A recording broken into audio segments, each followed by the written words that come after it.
யோஜனா அப்படிங்கிற ஒரு திட்டம், வீடு வழங்கும் திட்டம். அது என்ன பேரு? பிரதம மந்திரி வீடு வழங்கும் திட்டம் தான்.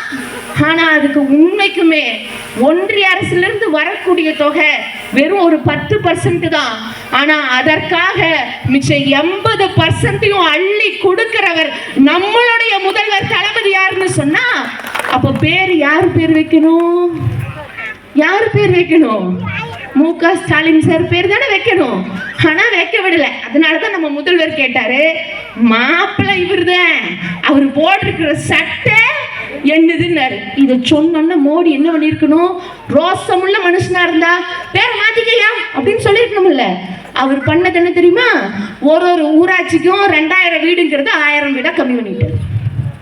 இப்ப புரிஞ்சுக்கோங்க, நான் எதுக்கு சொல்றேன்னு புரிஞ்சுக்கோங்க. ஒரு நல்ல தலைமை கீழே நம்ம இருந்தாதான் ஒரு நல்ல ஒரு ஆட்சி நடக்கும். மக்களுக்கு போய் வேண்டிய நிதியெல்லாம் போய் சேரும். இன்னைக்கு நான் அப்படியே ஒருத்தனை சொன்னேன்ல, தமிழர் தமிழர் அப்படின்னு.